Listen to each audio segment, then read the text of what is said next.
But I was always trying to compete with you because you were like the one that was like would win at everything strength and conditioning related. So I always had to try to compete with you in everything. Had to. It was fun. So you asked me the question, how do you train to hurt somebody? Yeah. Like, how do you prepare for that? And that's the answer to the question is you have to win at everything you do. And that's why I was that way. Because then you know in a fight that like what it's gonna take to win is now this. So you can't hesitate. To, like, you have to go for the finish. So that's why you're saying it's more mental than it's even more physical. mental. And I think, in my opinion, you look at like different champions in the sport, like that's where you have to wonder. Yeah, I always ask myself the question, like, is this guy crazy? Is he really a sociopath because he's so willing to hurt somebody?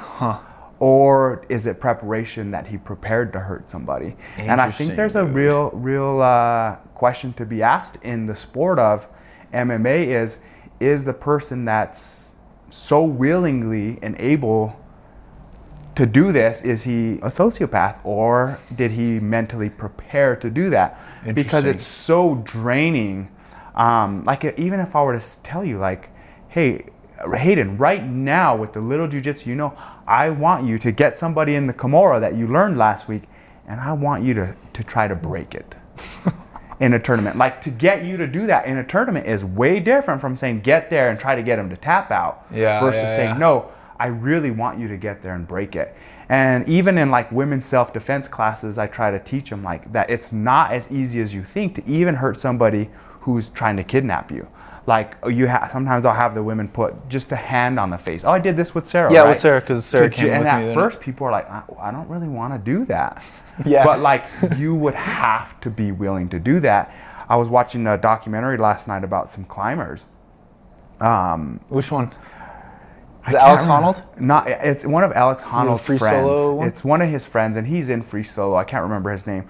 But when he was a young kid, him and two other climbers were taken hostage, and they were really young. And this story was interesting to me because they were taken hostage, hadn't eaten for like 6 days, and the 5 hostages originally took them. Some of them had died. One of them had like went missing, and then the final 2 had separated. One went to find food, and one was going up this huge mountain. And it was an interesting scenario because you had these experienced climbers going up with a guy who was holding them as hostage. And one of the guys that Alex Honnold knows had said, I think we should throw him off the cliff and kill him. Yeah. And they'd all talked about, like, should they do it, should they not do it? And it's one thing to talk about hurting somebody or killing somebody is a whole nother level as well. But one of the guys, he said they kept thinking about it, nobody would do it.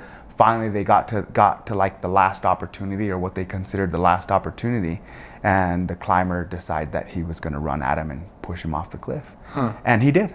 And they saw the body hit. And they would have died had they not done that. Well, at least other people had up to that point, right? Other people had up to that point. That's interesting. So like, that's what I'm talking about in MMA though, is that moment where you're like, it's one thing to talk about hitting somebody. It's one thing to hit your friend who's having fun hitting you back. It's a whole nother aspect to be like, now I not only need to hit you, but I need to, like Mike Tyson said, I need to try to put my fist through the back of your head. Right? And in jiu-jitsu, I need to try to break your arm. And not just break your arm, like rip it off. Yeah. And then back to the attitudes, like what does it take to get to that moment? And also the rock climbers, I'm in the middle of the documentary now, but they were talking about like when he came back, what that did to him and how that damaged him mentally, because now he had to face that he had killed somebody. And what I'm getting at is in MMA, you do have to face that as well of how do you feel and how does your family feel? Like if you're in a tournament and like you're going all out and you break somebody's arm, or like you tear their shoulder, or literally they won't walk the same again because you got them in a heel hook and they didn't tap or something like that, right? And now I'm going to go home, and one of the big first tournaments I won was this tournament called ADCC.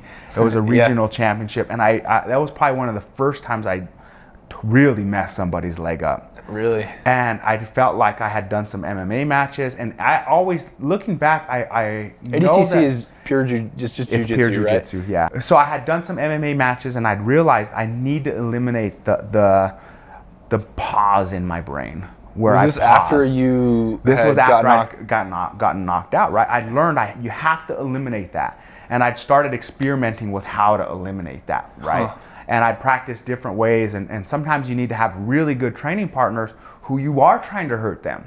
Or sometimes, for me mentally, I had to win in everything I did. If I'm walking next to you, I got to walk a step in front of you. And it didn't matter if it was my wife, if it was my friend. Ask Diego. So that's how you would prepare. I not only wanted to win in the speed, but I wanted to win in the technique.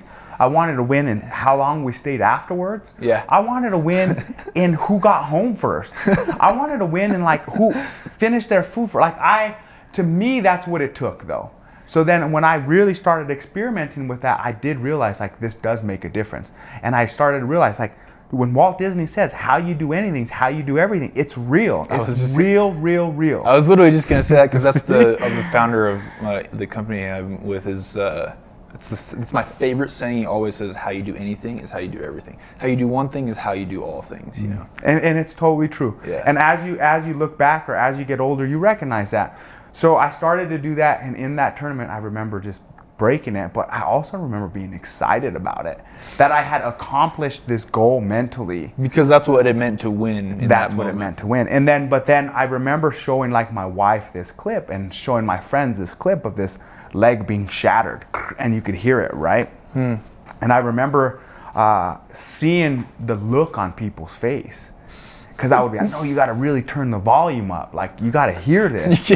And people, did you get him in a what did you do? A heel hook. It was like a inverted heel hooks, like a reverse heel hook. And but I remember the look people started to give me was like, you're crazy, you're crazy. And that's when I started to wonder, like, am I crazy for wanting to do that, and not only wanting to do it, but thriving in it and enjoying it, right? Or did I work myself up to get there? So then I would do another tournament or another fight, and I would recognize that, no, like it definitely, I had to prepare for it mentally. Because you were preparing for what it would take to win, since you had an experience of like how hesitating in those moments meant you lost, right? Yes. Interesting. Yes.